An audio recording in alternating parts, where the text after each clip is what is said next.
Hi. Today I want to talk to you about the elements of tone. These are things that people have been arguing about for a long time, since we first started putting a pickup in a guitar since the 1930s. Is a guitar a small microphone? No. Is it microphonic? It can be. How do you avoid all those types of things? Here's what I want to talk about. I want to talk about the signal chain as it goes from our fingers or my fingers to your ear, and what makes an impact on that and really what doesn't. Because what I believe, my hypothesis when I started all of this research, was that we argue over the wrong end of the signal chain. And so today we're going to talk about the elements of tone. Hello, class. I'm going to teach you some stuff today that you probably don't care about or want to learn. As far as the elements of tone go, we're going to start at the top and we're going to work our way down to the bottom of these guitars as they stand here. The first thing I want to address is that many of these, you'll notice, have different shapes as far as the headstocks go. Those are trademarks. They really don't affect tone that much, but they do affect the look. Now, on those headstocks, some guitars will have string trees to hold the strings at an angle against the nut. Some guitars don't have those. They have an angled back headstock that actually pulls the strings down. There is a subtle difference that can be made, and an argument can be made for a difference in sustain based on that system. Plus, you've got one more contact point with the string, which is one more opportunity for things to go wrong. Now, another difference you can see is with the tuners that are located on the different guitars.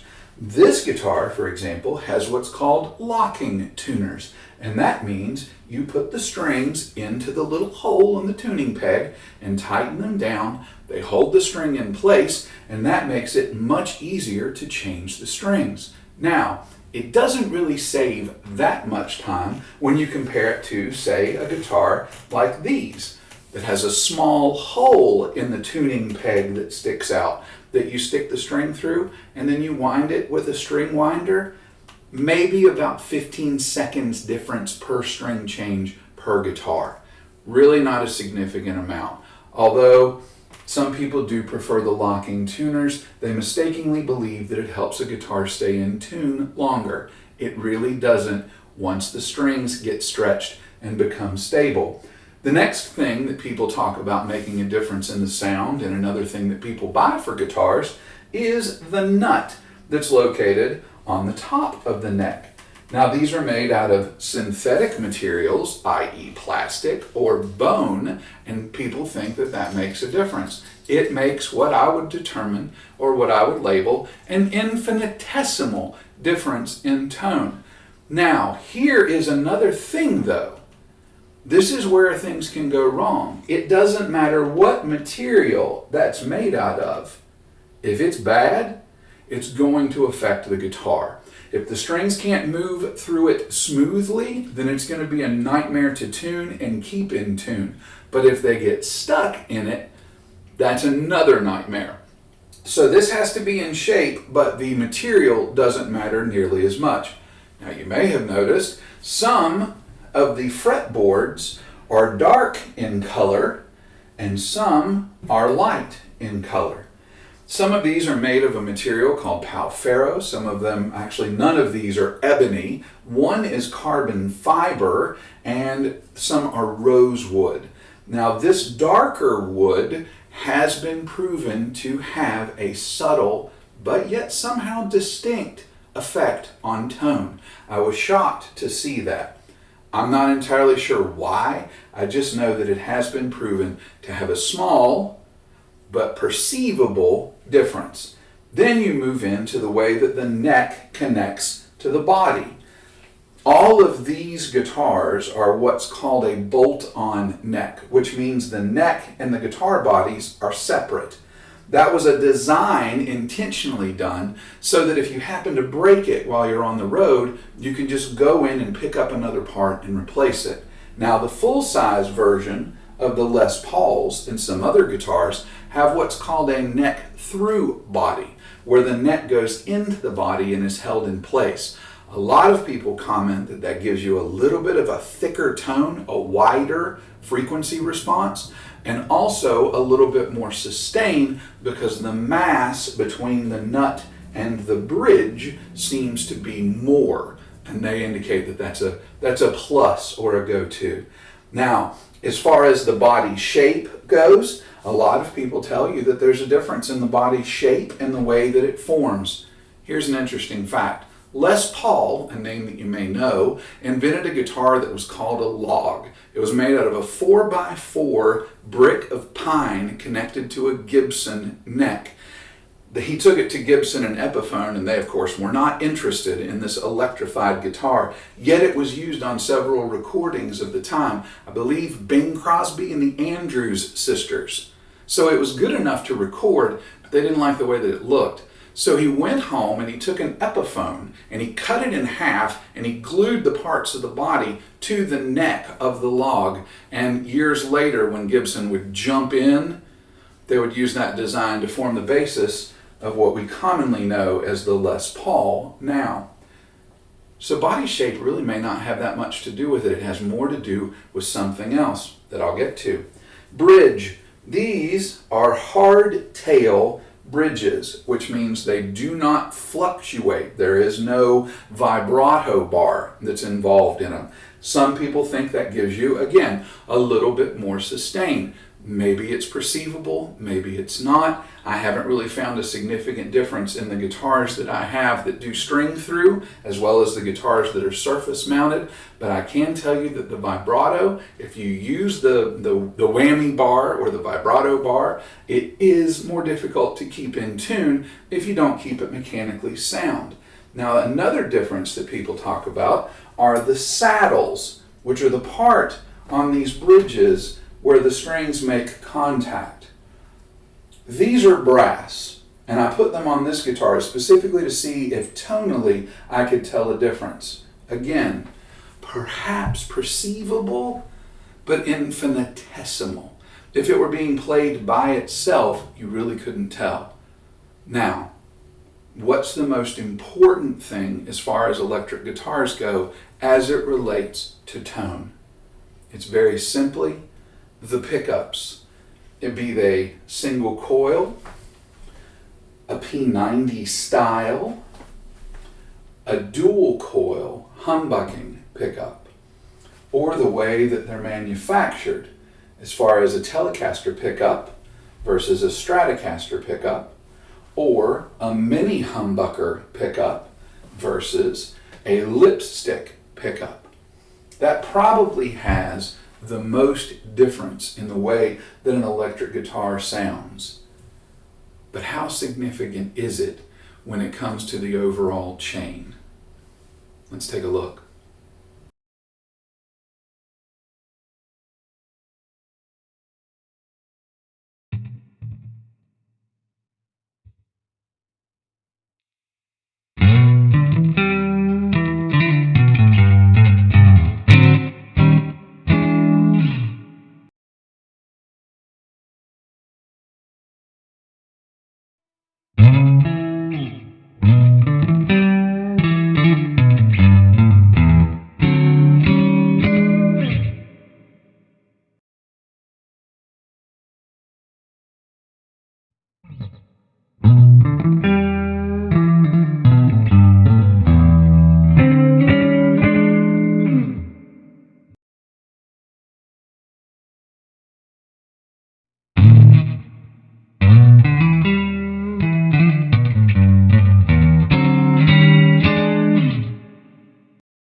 Now, of course, one of the other concerns that people always mention when you're doing a recording as far as the effect on tone is the location of the microphone in relationship to the amplifier.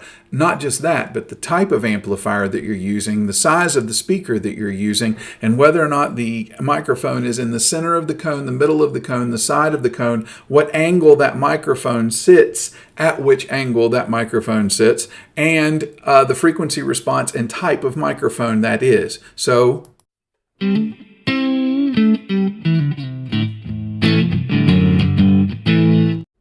but there's a problem with that. I prefer to run direct.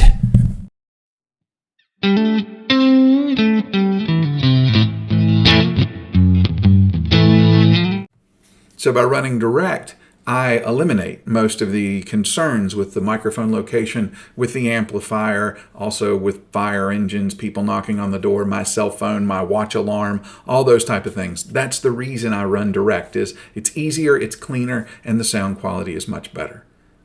So there is one thing, though, more than the pickups, that has an influence, and that's the switch on the guitar.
One of the other things that people claim makes a huge difference in sound is scale length.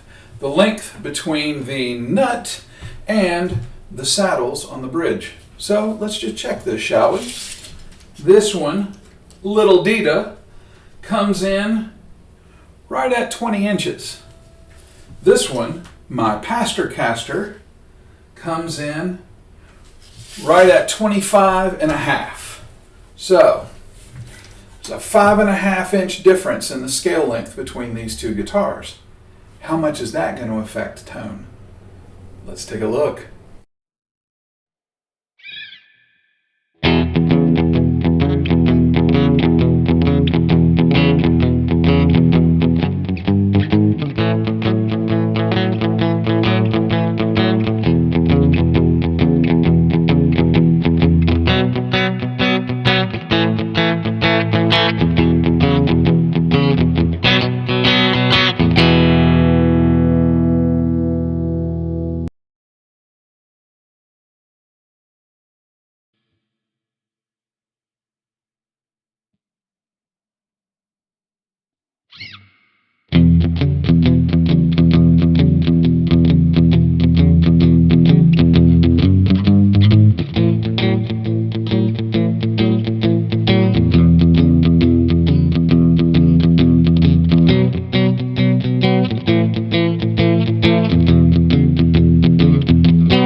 be honest with you, it seems like scale length doesn't really matter that much. Body size and style doesn't really matter all that much. The angle of the headstock doesn't really matter that much. The type of fretboard matters very little. The other stuff that we mainly argue about has much less to do with the tone, apart from the type of pickup and the location of the pickup. And that really is a matter of personal preference. It's not a matter of which is better than anything. So we have to ask ourselves a question. Is there anything at all that we agree on when it comes to guitar tone? Maybe one thing.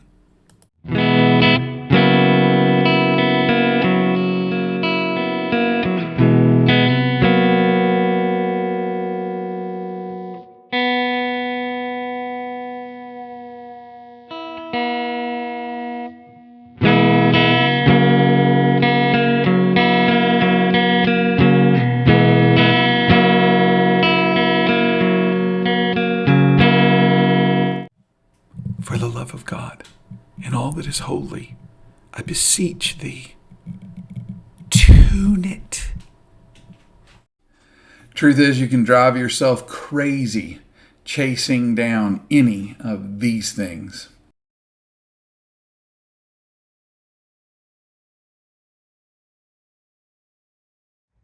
So, what makes the biggest difference when it comes to tone, as far as what goes from my hands into your ears?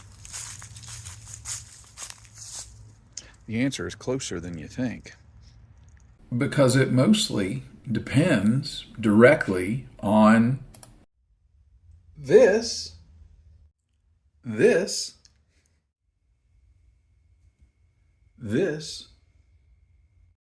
But the thing that contributes the most to tone, as far as what you're hearing, is this. You see, this is how most people consume sound now. And so matters of fidelity are not nearly as important as they used to be. The speakers that are in this aren't exactly known for high quality and clarity. So your phone is the most important thing when it comes to receiving whatever it is that I put out there. The subtle differences that may be made in the material of the fretboard, or whether or not I'm using a hardtail or a tremolo, or whether or not I have the locking tuners, don't make nearly as much of a difference as the quality of your phone, whether you're listening with earbuds or with headphones. Once upon a time, people would make a recording and they'd go sit in their car and they'd listen to it because that's how most people consumed media. But it's not anymore. Now, second to your phone is your television set. And all of this is streaming. And very rarely, even if you've got a great home theater system, you can listen to things loud, but it's very rare that you can get into the crystal clarity that's going to take to notice whether I've got a 250K or a 500K pot in a guitar. Now, I know the difference. I can hear the difference. Sometimes, kinda, maybe, if I'm paying attention when I'm recording it. But nowadays, most of what you hear is made for the stream. It's not made for your ear.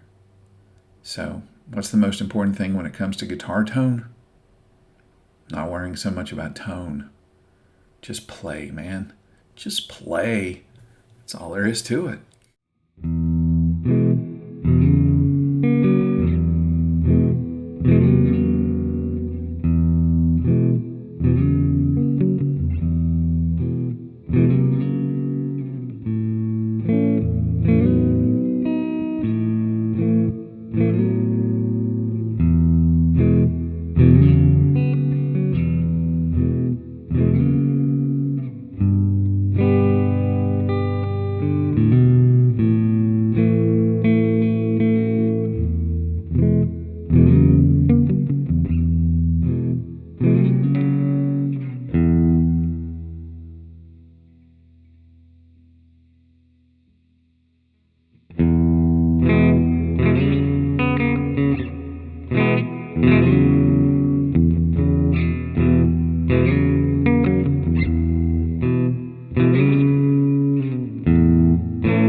Bridge.